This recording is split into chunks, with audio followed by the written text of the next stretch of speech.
पहले के समय में ना बहुत सारे ऐसे लोग होते थे जो जमींदार होते थे। अब है कि वो जमींदार है, बहुत सारा जमीन है उनके पास, जमींदार उसको बोलते हैं। अब देखे जमींदार है, एक दूसरा आ जाता था परिवार जो कि होता था भूमिहीन परिवार। अब ये परिवार को कहीं पर कोई जमीन नहीं है, अपना घर बनाने के लिए भी जमीन नहीं है, तो जमीन पर सिर्फ कब्जा है, कोई कागज नहीं है। तो ये भूमिहीन परिवार है। यानी ये जो देख सकते हैं ना, ये जमीन जो है रोड साइड की जमीन है, इनकी जमीन है, ये जमीन के मालिक हैं। अब ये जमीन के मालिक हैं और ये जमीन के यहाँ पर कह सकते हैं कब्जाधारी हैं, इनका कब्जा है। अब होता क्या है कि जमीन पर सिर्फ कब्जा है, कोई कागज नहीं है, तो जमीन का मालिक तो कहने आएगा कि आप इस जमीन को खाली करके चले जाइए, छोड़ दीजिए, आप हमारी जमीन को कब्जा करके रखे हुए, हम घर जो है तोड़कर हटा देंगे। अब इसमें परिवार रहता है। देखिए ये तोड़ना इतना आसान नहीं है, आप किसी को ऐसे बेदखल नहीं कर सकते, उसके लिए कानूनी प्रक्रिया है। लेकिन जमींदार जो है, जिनके नाम से जमीन का एक तरह से पूरा कानूनी अधिकार है, जमींदार होता है ना जिसके पास क्या होता है, कह सकते हैं मालिकाना हक। ठीक है, मालिकाना हक। जमींदार वो होता है जिसके पास क्या होता है, यहाँ पर कानूनी अधिकार, ये हो गया जमींदार। ठीक है।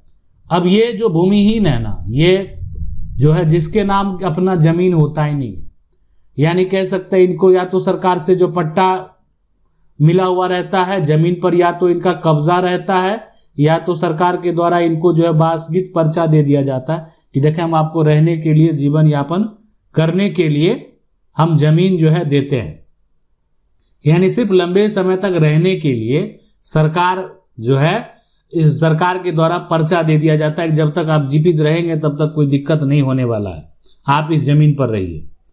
तो अब यहां पर जो है, अब यहां पर अंग्रेजों का जो सिस्टम था ना, आज का सिस्टम नहीं है, अंग्रेजों का जो सिस्टम था कि वहां पर जो है जमींदारी व्यवस्था, पहले यहां पर जो है ना जमींदारी व्यवस्था जो है अंग्रेजों के समय में, अब ये हो गया कि उसमें एक ऐसा जमींदार होता था जिसके पास बहुत सारा जमीन है और जो है एक तरह से बड़ा जमीन मालिक होता है, और उसी से अंग्रेजों के द्वारा मतलब जो है राजस्व वसूला जाता था, उसी के द्वारा, अंग्रेजों के द्वारा। अंग्रेज का जो काम था ना, राजस्व वसूलना था, यानी पैसा वसूलना था, पैसा लेना था। यानी वो ये नहीं थे गरीब को जमीन मिले नहीं मिले, उससे कोई मतलब नहीं था अंग्रेज को। अंग्रेज को कौन राजस्व दे रहा है, कौन पैसा दे रहा है, उससे मतलब है। गरीब की जमीन नीलाम हो जाए, अंग्रेज को उससे कोई फर्क नहीं पड़ने वाला था। तो वो किसानों से लगान लेते थे और सरकार को देते थे। मतलब ये जो यहाँ पर जमींदार होता था ना, वो किसान से खेती करने के लिए दे दिया, उससे लगान लिए और क्या होते, जमींदार को देते थे। तो जमींदारी व्यवस्था आजादी के बाद कई राज्यों में एक कानून बनता है, जमींदारी उन्मूलन कानून है, और इसका जो उद्देश्य हो गया ना कि अब ये वाला बिचौलिया वाला सिस्टम खत्म हो गया कि बड़का जो जमींदार होगा, बड़का भूस्वामी जो होगा, वो एक तरह से छोटे छोटे किसान से राजस्व लेगा और अंग्रेज को देगा। ठीक है। तो आजादी के बाद क्या हो गया, ये जमींदारी व्यवस्था जो है, यानी कह सकते हैं यहां पर जमींदारी जो व्यवस्था था, ये क्या हो गया, ये व्यवस्था उसी समय यहां पर खत्म हो गया। ठीक है। तो कागज तो कब्जा रहा, मान लेते कागज नहीं, बहुत का ऐसा कब्जा है कि बहुत पुराना कब्जा, आज से नहीं है, 100 साल पुराना कब्जा है, 100 साल से इस जमीन पर ये रह रहे, लेकिन कागजात किसी दूसरे के नाम से। कानून ये नहीं कहता कि आप आएंगे और जबरन इसको हटा देंगे तो आप ही के ऊपर कार्रवाई होगी। आप जमीन के मालिक हैं, आप ही के ऊपर कार्रवाई होने वाली है। आप ऐसे जबरन नहीं हटा सकते, कोर्ट का आदेश होगा, कोर्ट आपके पक्ष में अगर फैसला देता है तो आप हटा सकते। तो ये हो गया कि बिचौलिया जो है, यानी जमींदारी व्यवस्था जो है खत्म कर दिया गया ये, और साथ में जमीन पर खेती करने वाले जो किसान हैं, यानी जो वर्तमान में क्या करते हैं, जमीन पर खेती करते हैं, उसको क्या दे दिया गया, कानूनी तौर पर यहां पर अधिकार दे दिया गया कि हम आपको अधिकार देते हैं अगर आप खेती करते हैं। तो ये पूरा प्रक्रिया जो है, और साथ में जमीन का जो एक तरह से जो असली मालिक है वो उसको तय किया गया कि आखिर जमीन का असली मालिक कौन होगा। तो उसको जमीन का खतियान दिया गया, जमीन का खतियान दिया गया, जमीन का एक तरह से उसके बाद जिसके पास रजिस्ट्री होगा, जमीन का जिसके पास जमाबंदी होगा, कानूनी तौर पर वो संपत्ति का मालिक कहलाएगा। तो देखें इसमें क्या होता है कि जमीन पर अगर कोई कब्जा है, कागजात नहीं है, तो पहला काम यही करना है कि पहले जमीन की स्थिति पता करें। मतलब ये है कि आप जो ये जमीन का टुकड़ा देख रहे हैं, ये जमीन है और इस जमीन पर अगर आपका कब्जा है तो ये एक बार जाकर क्या करेंगे, आपका जो अंचल कार्यालय है, राजस्व कार्यालय है, जमीन का खाता, खेसरा, खतियान, जमाबंदी रिकॉर्ड, पुरानी रसीद, सरकारी रिकॉर्ड, ये सब कुछ देखना है। ये देखने से क्या फायदा होगा, यानी अंचल जाएंगे, अंचल में जमीन का जो रजिस्टर है उसको निकलवाएंगे और आपके जमीन से संबंधित, आपके प्लॉट नंबर से संबंधित जो भी जानकारी है उस जानकारी को आप देखने का प्रयास करेंगे। ऐसा तो नहीं पहले आप ही के पूर्वज का जमीन था, ये पहले आप ही के दादा परदादा की जमीन थी और इसीलिए आप इस जगह पर आज तक कायम है, आज जमीन दूसरे के नाम दर्ज हो गया है। तो पता करें जमीन किसके नाम दर्ज है। अभी वर्तमान स्थिति का जानकारी बेहद जरूरी है। यहाँ पर वर्तमान जो यहाँ पर स्थिति है इसकी जानकारी, जमीन सरकारी जमीन तो नहीं है, ये भी देखना बेहद जरूरी है कि आप जिस जमीन पर रह रहे हैं ये कहीं ऐसा तो नहीं कि सरकारी जमीन है, ये भी देखना बेहद जरूरी है। किसी दूसरे व्यक्ति के नाम से रजिस्ट्री तो नहीं है, यानी कोई दूसरा व्यक्ति के नाम से जमीन का कागजात तो नहीं हो गया है, किसी दूसरे के नाम के नाम से जमीन का रजिस्ट्री तो नहीं हो गया। ये सारा कुछ देखना बेहद जरूरी है। देखिए जमीन का स्थिति ही नहीं जाकर रजिस्टर पर देखेंगे। जमीन हो सकता है कि आपके दादा परदादा का जो पूर्वज हैं, जो आपके दादा परदादा थे, उनका पुराना खतियान होगा, ये भी तो हो सकता है, कोई बड़ी बात नहीं। दादा परदादा का जो अंग्रेजों के समय में दादा परदादा का कागजात होगा, क्यों ना पुराना रिकॉर्ड एक बार चेक करेंगे, पुराना रिकॉर्ड क्या करता है। और वर्तमान में कोई नया यहाँ पर जमीन का मालिक बन गया, वो परेशान करके रखे हुए हमारी जमीन है, हमारा जमीन का आता है, कहता है हमारा जमीन का रसीद कटता है, हमारे पास जमीन का नया खतियान है, सब कुछ है, या ये कहता है कि हमारे पास जमीन का केवाला है। लेकिन पुराना रिकॉर्ड, आप जिस जमीन पर कायम उसका पुराना रिकॉर्ड क्या कहता है, इसलिए क्या एक तो सबसे पहले आप बरसों से कायम है, तो आपका कब्जा है, कोई कागज नहीं है, तो ये सारा प्रयास आपको करना चाहिए, बेहद जरूरी है। दूसरा, एक अगर जमीन किसी और के नाम से है, जैसे रजिस्टर देखे पता चल गया कि नहीं ये जो जमीन है यहाँ पर, इस जमीन पर यहाँ पर मोहन साव का नाम यहाँ पर दर्ज है, तो मोहन साव, अब ये जमीन पर मोहन साव का नाम यहाँ पर दर्ज है। मोहन साव क्या है, जमीन, यहाँ पर जमीन मालिक, जमीन मालिक, तो ये तो कानूनी तौर पर मोहन साव का ही अधिकार होगा। तो सिर्फ कब्जे से मालिक नहीं बनते हैं, असली मालिक से यहाँ पर रजिस्ट्री, दान, बिक्री का कागज यहाँ पर बनवाना, विवाद होने पर कानूनी प्रक्रिया अपनाना है, ठीक है। तो ये समझना भी बेहद जरूरी। अगर जमीन किसी और के नाम पर है तो कोई भी व्यक्ति जो है ना कब्जे से मालिक तो बनने वाला नहीं है। असली जो मालिक है, अगर उसके कागजात की बात करें, ठीक है, ये उससे अब क्या करना, रजिस्ट्री, दान, बिक्री का कागज बनवाना, प्रयास करना कि जमीन क्या करें, हम लिखा लें। अगर विवाद जो है खत्म होने के लिए एक वजह है कि अगर आपके पास आज वर्तमान में पैसे हैं तो ये झंझट खत्म करने के लिए आप ये तैयार हैं कि आप जो है उसका कीमत देने को तैयार है। इसलिए कि अगर कोई मालिक है और सही में वो मालिक है, तब तो आपका दावा कभी भी आगे चलकर कमजोर हो सकता है, कभी भी ऐसा हो सकता है। इसलिए आपको क्या करना, जमीन को लिखा लेना, विवाद होने पर कानूनी प्रक्रिया अपनाना। अगर विवाद है तो फिर कानूनी पर, विवाद हो गया, मान लेते लिखा नहीं लिखा पाया या वो लिखने को तैयार नहीं है, तो कानूनी प्रक्रिया हो गया। तो अब यहाँ पर दोनों कंडीशन हो सकता है। ये कोर्ट का जो फैसला है, ये फैसला जो होगा, ये फैसला जमीन मालिक के पक्ष में हो सकता है, ये फैसला जो है यहाँ पर जमीन का जो कब्जाधारी है उसके पक्ष में भी हो सकता है। तो कब्जाधारी के यहाँ पर पक्ष में, ठीक है, पक्ष में, या जमीन मालिक के पक्ष में, किसी के पक्ष में क्या हो सकता है, फैसला हो सकता है। लेकिन यही जमीन पर जो है, जमीन का मालिक जो मोहन साव है, ये जो जमीन है ना, इस जमीन का यहाँ पर जो मालिक है, जमीन मालिक की अगर बात करें तो जमीन मालिक कौन है, मालिक का नाम यहाँ पर जो है ये है मोहन साव, ठीक है, मोहन साव। तो अब ये मोहन साव जमीन का मालिक है। अगर लंबे समय से कब्जे की बात है, एडवर्स पोजीशन की अगर बात करें, तो कुछ परिस्थितियों में लंबे, लगातार और खुले कब्जे के आधार पर दावा किया जा सकता है।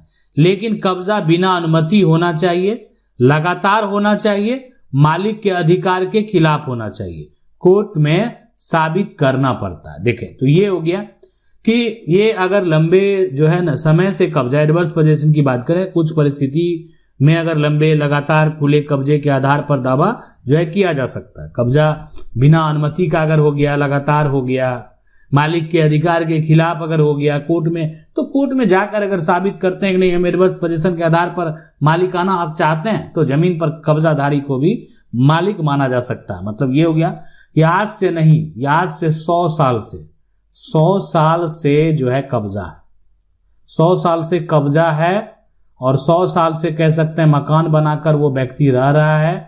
अब यानी जो मोहन साहू हैं, इनके पिता, इनके दादा ने भी आज तक विरोध नहीं किया, तो लेकिन कब्जा है बिना अनुमति का ही, लेकिन आज तक विरोध नहीं किया, लगातार है और मालिक के अधिकार के खिलाफ होना चाहिए। ऐसे सिचुएशन में क्या होता है कि कब्जा अगर 12 साल से ही कंडीशन है, 12 साल से अधिक समय से कब्जा हो, अधिक यहां पर समय से जो है यह कब्जा हो, और ये कंडीशन सारा जो आप देख रहे हैं ये कंडीशन फुलफिल करता हो, तो ऐसे सिचुएशन में क्या करते हैं, मालिकाना हक का दावा कर सकते हैं। मालिकाना हक का दावा कानूनी तौर पर कर सकते हैं। यदि आप कब्जे में हैं तो बिजली बिल, यहां पर हाउस टैक्स यदि लागू हो, तो ये समझना भी, कब्जे में है तो बिजली बिल हो गया, हाउस टैक्स, ये सब लागू। जमीन की फोटो और वीडियो आपको बना लेना है, आसपास के गवाहों के बयान आपको लेने हैं, पुराने कब्जे के सबूत आपको दिखाने हैं, सरकारी रिकॉर्ड की कॉपी आपको दिखाना। हो सकता है कि सरकार के द्वारा आपको पर्चा दे दिया गया, सरकार के द्वारा आपको पट्टा दे दिया गया, सरकार के द्वारा आपको जमीन जो है यहाँ पर बंदोबस्त कर दिया गया। जो भी कंडीशन है ये आप साक्ष्य जो है जरूर प्रस्तुत करेंगे। तो आज से जो है एक तरह से ये सब सबूत बनाना आप शुरू कर दें। जमीन का फोटो वीडियो आप रहते हैं, ये सब जो है ना साक्ष्य है। इससे ये साबित होता है कि आप इस जमीन पर कायम है, बरसों से कायम है, लंबे समय से। बिजली का बिल आपने आज 20 साल पहले आपने बिजली का कनेक्शन लिया है और तब से बिजली का बिल आप भर रहे हैं, हाउस टैक्स भर रहे हैं। तो ऐसे सिचुएशन में क्या होता है कि कानूनी तौर पर ये आपके पास एक साक्ष्य हो गया, ये प्रूफ हो गया कि आप जिस जगह का दावा करने आज आए हैं, आप जिस जगह के आधार पर मालिकाना हक प्राप्त करने के लिए आज आप आए हैं, तो इस पर जो है ना आपका कब्जा आज से नहीं है, 20 साल से है। 20 साल से आप बिजली का बिल दे रहे हैं।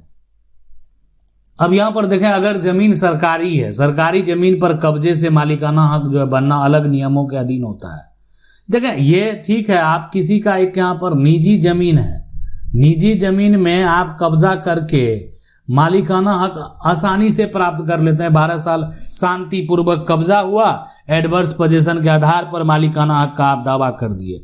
लेकिन सरकारी जमीन पर कब्जे से मालिकाना हक बनना अलग नियमों के अधीन होता है। सरकारी जमीन, रास्ता या यहाँ पर सार्वजनिक भूमि पर कब्जे के मामले में सामान्यतः निजी जमीन वाले नियम लागू नहीं होते हैं। यानी इसमें क्या होता है कि निजी जो यहाँ पर जमीन वाला नियम है ना, निजी यहाँ पर जमीन, यहाँ पर वाले नियम, ठीक है, यहाँ पर नियम जो है वो क्या होता है, लागू यहाँ पर नहीं यहाँ पर होते हैं। ये आप समझ लें। तो सरकार के द्वारा जो है ना पर्चा यहाँ पर भी दिया जाता है। देखिए पर्चा बंदोबस्ती का जो मतलब है ना, मतलब की अगर बात करें तो सरकार राजस्व विभाग द्वारा किसी जमीन जो है, यानी अवसर सरकारी जमीन या उपलब्ध भूमि का कानूनी रूप से एक सेटलमेंट किसी व्यक्ति के नाम से करना और उसका पर्चा जारी करना। मतलब हो गया कि ये जमीन है, अब इसमें जो है यहाँ पर भवेश जो है, भवेश को एक पर्चा दे दिया गया। इसलिए भवेश को पर्चा क्यों दिया गया पता है कि भवेश जो है यानी ये इसके पास जमीन नहीं है, यानी ये कंडीशन है, इसमें लागू कंडीशन है कि भवेश जो है ये भूमिहीन होना चाहिए। ठीक है, भूमिहीन, ठीक है, ये हो गया यहाँ पर लैंड जो है लैंडलेस। तो उसी को क्या होता है, लैंडलेस जो होता है उसको जमीन सरकार राजस्व विभाग ये पर्चा सेटलमेंट से जमीन दे देती है कि नहीं आप रहिए जिस जगह पर आप बहुत दिनों से रह रहे हैं, हम आपको अधिकार देते हैं, आपको कोई नहीं हटा सकता जब तक आप जीवित हैं। तो भवेश जब तक जीवित रहेगा जमीन का असली मालिक भी वो जमीन नहीं ले सकता है। लेकिन भवेश के मरने के बाद फिर जमीन मालिक का अधिकार हो जाएगा। मतलब आपको यह अधिकार नहीं दिया गया कि आप बेच दें, आपको यह अधिकार नहीं दिया गया कि आप जमीन किसी को दान कर दें, आपको सिर्फ रहने का अधिकार दिया गया। अगर आपके पास रजिस्ट्री, खतियान, जमाबंदी, रसीद कुछ भी नहीं है तो आप जमीन पर कब्जे में हैं तो स्थिति के हिसाब से ये दिया जाता है। आपके नाम से जमीन का नामांतरण हो जाएगा, आपके नाम से जमीन का यहाँ पर मोटेशन जो है इस पर्चा के आधार पर कायम हो जाएगा।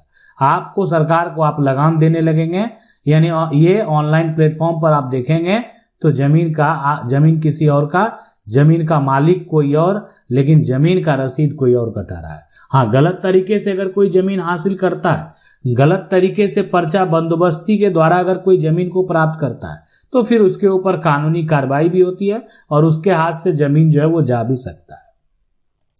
लेकिन यहाँ पर जो है सरकारी जमीन के केस में क्या होता है कि आप सीधे मालिक नहीं बन जाते। आपको अंचल कार्यालय में पता करना होगा कि जमीन किस प्रकार की है, सरकारी है, गैर मजरूआ जमीन है, क्या उस जमीन की बंदोबस्ती हो सकती है, आपके नाम बंदोबस्ती पर्चा देने की पात्रता है या नहीं है।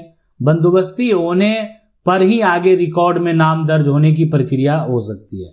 तो देखें, ये डिपेंड करता है कि एक तो या किसी का निजी जमीन है, निजी जमीन तो सरकार के द्वारा बहुत दिनों से क्या है इस पर आपका दखल है, यहाँ पर दखल है।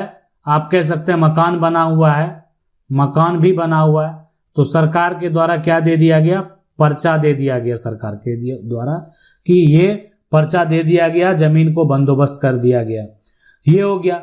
अगर कोई सरकारी जमीन है, ठीक है, सरकारी जमीन है और वो भी ऐसा है कि 20 साल 25 साल 30 साल बहुत दिनों से अगर कोई जमीन पर कायम है तो सरकार की योजना के अनुसार, इस बात को, इस लाइन को समझ लें, ये फिक्स नहीं है, ये फिक्स नहीं है, ये सरकार के योजना के अनुसार सरकारी जमीन पर क्या हो जाएगा, यहाँ पर पर्चा दे दिया जाएगा और पर्चा से आप जो है उस समय फिलहाल जो है आपको एक कानूनी अधिकार दे दिया गया।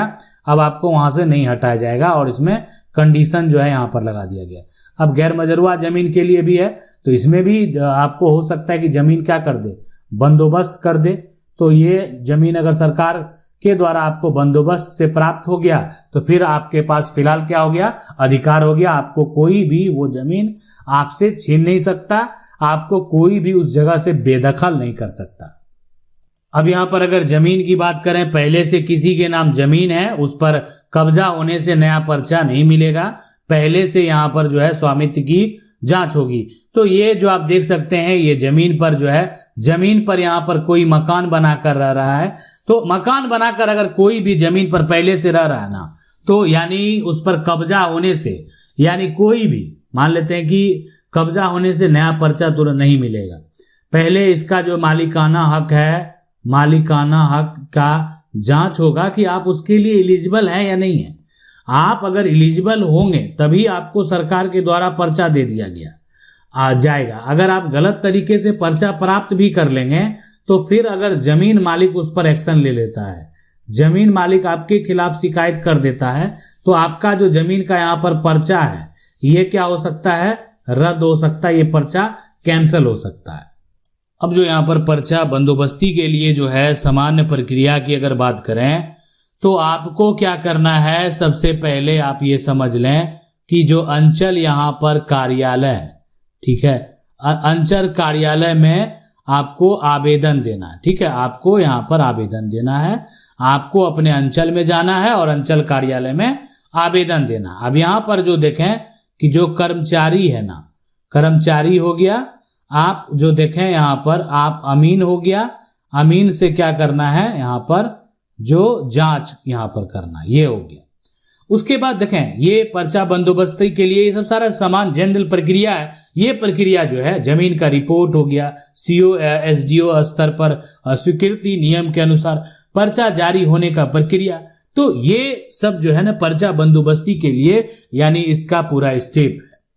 अब ये अंचल कार्यालय में बोलेंगे कि अंचल कार्यालय में जाकर आवेदन दे देंगे तो पर्चा मिल जाएगा, तो पर्चा मिल जाएगा। ऐसे पर्चा तो उसी को मिलेगा कि जो क्या होगा, भूमिहीन होगा। पर्चा सबको मिलेगा नहीं, पर्चा किसको मिलेगा, पर्चा उसको मिलेगा जो क्या होगा, भूमिहीन होगा। सरकार तो उसी को जमीन का मालिकाना हक देती है, ठीक है, सरकार जो है यानी भूमिहीन को मालिकाना हक देती है। लेकिन कहेंगे कि ठीक है मेरा कब्जा है, मेरे पास कागज नहीं है, लेकिन हम भूमिहीन भी नहीं है। ये भी एक बड़ा सवाल मन में आता है कि मेरे पास जो है कब्जा है, कागज नहीं है, लेकिन हम भूमिहीन नहीं है। ऐसे सिचुएशन, ऐसे कंडीशन में क्या होगा। तो ऐसे लोगों के लिए है सिविल कोर्ट यानी दीवानी न्यायालय के अधिकार यानी पावर। जमीन विवाद में काफी महत्वपूर्ण होते हैं। अगर जमीन पर कब्जा है, कागज नहीं है, मालिकाना हक का विवाद है, तो कई मामलों में सिविल कोर्ट फैसला कर सकती है। यानी ये हो गया कि अब जो सिविल कोर्ट है, दीवानी न्यायालय है, तो जमीन का जो विवाद होता है ना, जमीन विवाद, तो जमीन विवाद में वो एक तरह से काफी महत्वपूर्ण होता है।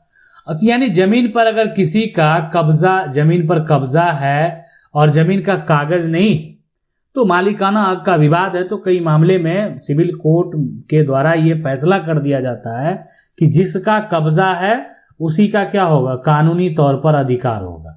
यानी जिसका कब्जा होता है उसको क्या होता है, अधिकार दे दिया जाता है।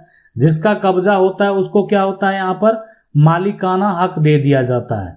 जिसका कब्जा हो जाता है वो उसको कानूनी तौर पर टाइटल जो है यानी उसके नाम से घोषित कर दिया जाता है। तो जमीन विवाद में कब्जा रहने पर अगर कागज नहीं और आप भूमिहीन नहीं है, तो ऐसे सिचुएशन में आप कब्जा के आधार पर मालिकाना हक प्राप्त करना चाहते हैं, तो फिर आपको कहाँ जाना होगा, आपको जाना होगा यहाँ पर सिविल कोर्ट। लेकिन आपके मन में सवाल होता होगा कि सिविल कोर्ट जाएंगे तो जाकर क्या करेंगे। वहां पर पहले एक वकील से आपको मिलना है, इसलिए कि आपका केस का पूरा जो एक प्रोसेस देखेंगे वो कौन देखेंगे, वकील के द्वारा। लेकिन कौन सा केस करेंगे, वकील के पास जाएंगे तो आखिरकार केस कौन सा करना पड़ेगा, ये बात जरूर जान लें।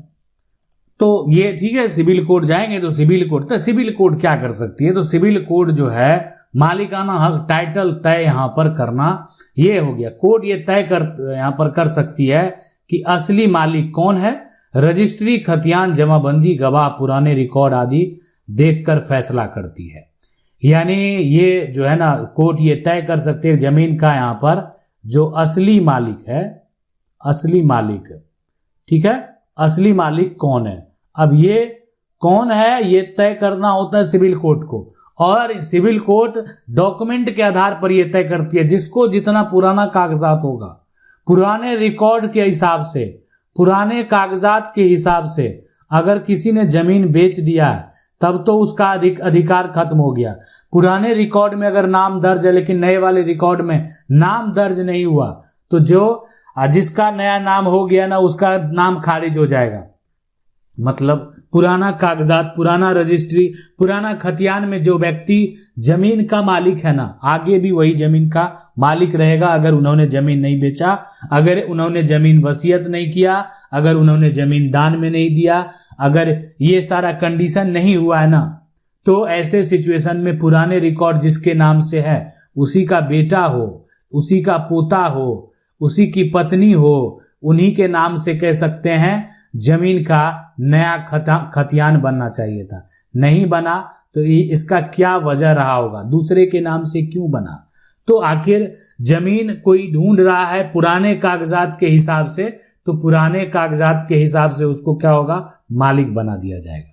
देखें दूसरा जो कंडीशन है यहाँ पर कि ये घोषणावाद है, डिक्लेरेशन सूट है। कोई व्यक्ति कोर्ट से मांग सकता है कि उसे जमीन का कानूनी अधिकार घोषित किया जाए। यानी कोई भी व्यक्ति यानी ये डिक्लेरेशन मांग सकता है कि हमें जो है ना मालिकाना हक दे दिया जाए, हमें कानूनी तौर पर मालिकाना हक प्राप्त करना, मेरा मालिकाना हक जो है वो खत्म हो चुका है, अब यानी मुझे मेरा मालिकाना हक वापस चाहिए। तो कब्जा वापस दिलाने वाली बात जो अगला स्टेप है वो है कि अगर किसी को गलत तरीके से जमीन से हटाया गया, आप किसी को क्या कर दिए, बेदखल कर दिए।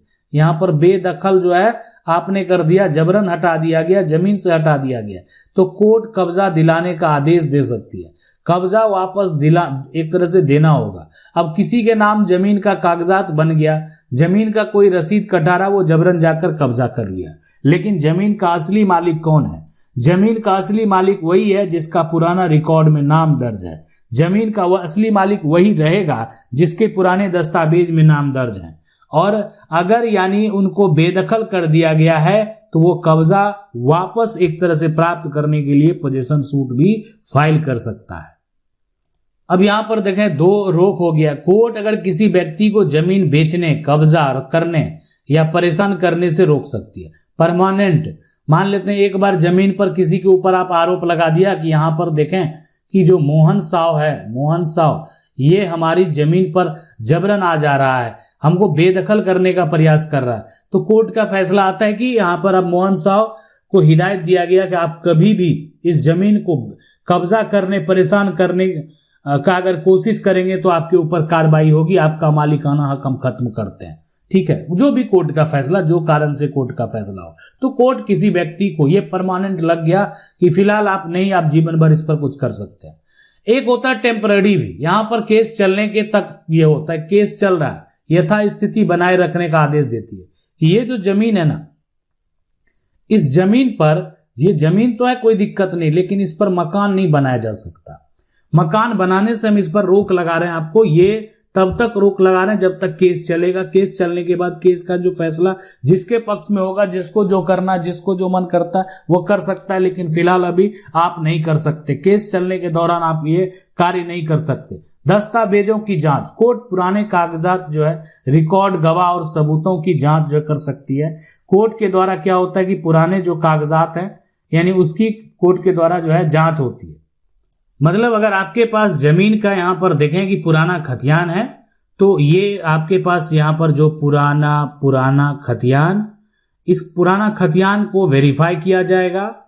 उसके बाद जो है जमीन का एक तरीके से पुराना खतियान एक देखा गया। उसके बाद जमीन का यहाँ पर पुराना जो है एक म्यूटेशन क्या है, वो क्या कहता है, ये चेक किया जाएगा। जमीन का यहाँ पर पुराना रसीद जो है, ये भी आप साक्ष्य के तौर पर प्रस्तुत कर सकते हैं। ये हो गया। और यहाँ पर सरकारी रिकॉर्ड क्या कहता है, ये सारा कुछ, ये तो आपके पास कागजात मौजूद है, लेकिन सरकारी रिकॉर्ड क्या कहता है, आपके पक्ष में आए गवाह क्या कहते हैं, और सबूत तो यानी जो सब है, यानी सभी क्या हो गया, सारे सबूतों की जांच होगी। यानी सबूतों की यहाँ पर जो है जांच करने के बाद क्या होगा, फैसला दिया जाएगा। अब है कि लेकिन सिविल कोर्ट क्या नहीं कर सकती, तो सरकारी जमीन को सिर्फ कब्जा के आधार पर अपने नाम नहीं कर देती है। अंचल कार्यालय के राजस्व रिकॉर्ड को हर स्थिति में सीधे बदलना सिविल कोर्ट का काम नहीं होता, मामले के अनुसार अलग अलग यहाँ पर हो सकता है। ठीक है, तो ये हो गया कि सरकारी जमीन को यहाँ पर जो है कब्जे के अनुसार, कब्जे के आधार पर जो है अपने नाम नहीं कर देती है सिविल। लेकिन इस बात को समझना बेहद जरूरी है कि मतलब कब्जे के आधार पर, ठीक है, कब्जा अगर आपका है तो सरकारी जमीन जो है आपके नाम कर देगा, ऐसा कुछ नहीं होने वाला है। अगर आप ये सोच रहे हैं तो गलत सोच रहे हैं। अंचल कार्यालय के राजस्व रिकॉर्ड को हर स्थिति में सीधे बदलना सिविल कोर्ट का काम नहीं होता, मामले के अनुसार जो है ये अलग अलग क्या हो, अलग अलग होता है। क्या भाई सरकारी जमीन का विवाद लेकर आप कोर्ट जाएंगे कि सरकार का जो जमीन है वो आपके नाम हो जाए कब्जा के आधार पर, तो ये नहीं होने वाला है। हाँ, लेकिन अगर आप जरूरत है, आप भूमिहीन है, तो सरकार खुद जो है आपको बंदोबस्त करके दे सकती है। ये आप समझ ले, सरकार के जो अधिकारी हैं वो खुद बंदोबस्त करके जरूरतमंदों को जो है सरकार का सरकारी जमीन जो है वो दे दिया जाता है। और ये सरकार के नियम और कानून के अनुसार तय होता है। यानी सरकार के द्वारा जो नियम यहाँ पर कानून के अनुसार क्या होता है, ये तय होता है कि ये जमीन क्या करना, देना या नहीं देना। अब देखें विकल्प, अगर आपका जो मामला है ऐसा ही मामला है कि जमीन पर कोई कब्जा है, लेकिन जमीन का यहाँ पर कागजात जो है वो नहीं है, डॉक्यूमेंट नहीं है, ठीक है, ये नहीं है, जमीन पर कब्जा है लेकिन ना आपके पास रजिस्ट्री है, ना आपके पास खतियान है, ना आपके पास जमाबंदी है, तो पहले ये पता करना जरूरी है कि जमीन रिकॉर्ड में किसके नाम है, ये पता कर लेना। उसके बाद सही केस यानी डिक्लेरेशन, पोजेशन, इंजंक्शन आदि तय होता है। यानी एक बार आप जो है ये क्या हो गया कि आप पता कर लें। उसके बाद क्या होगा, यहां पर जो है डिक्लेरेशन, ठीक है, डिक्लेरेशन, इसके बाद क्या हो जाएगा यहां पर पोजेशन, इसके बाद हो जाएगा यहां पर इंजंक्शन, ये आदि तय होता है। ठीक है, यानी आप पोजेशन के हिसाब से मालिकाना हक का दावा करते हैं, कब्जा के हिसाब से आप मालिक होने का दावा करते हैं। अब ये कोर्ट के द्वारा जो है निर्णय करना होता है कि आखिर जमीन का असली मालिकाना हक किसको दिया जाए। यानी असली मालिकाना हक प्राप्त करने वाले जमीन का कब्जाधारी या जमीन यहां पर जमीन मालिक। अब ये कहेंगे कि देखें आखिरकार अधिकांश फैसला तो देखें जमीन का मालिक तो जमीन का मालिक है, यानी कानूनी तौर पर उनको अधिकार है, तो अधिकांश फैसले जो अगर है ना जमीन मालिक के पक्ष में होते हैं। लेकिन बहुत सारे ऐसे जजमेंट है, फैसला जो कब्जाधारी के पक्ष में भी होता है। यानी अगर जमीन पर कोई कब्जा किए हुए है तो कब्जा करके भी कानूनी अधिकार उनको यहाँ पर दिया गया है। कब्जा के आधार पर जो है उनको मालिक घोषित कर दिया गया, कब्जा के आधार पर उनको जमीन का मालिकाना हक दे दिया गया। आशा करते हैं वीडियो अच्छा लगा होगा। वीडियो को लाइक जरूर कर दें। चैनल को पहली बार देख रहे हैं सब्सक्राइब करके जो बेल आइकन है उसको जरूर दबा लें। मिलते हैं अगले वीडियो में, तब तक के लिए जय हिंद।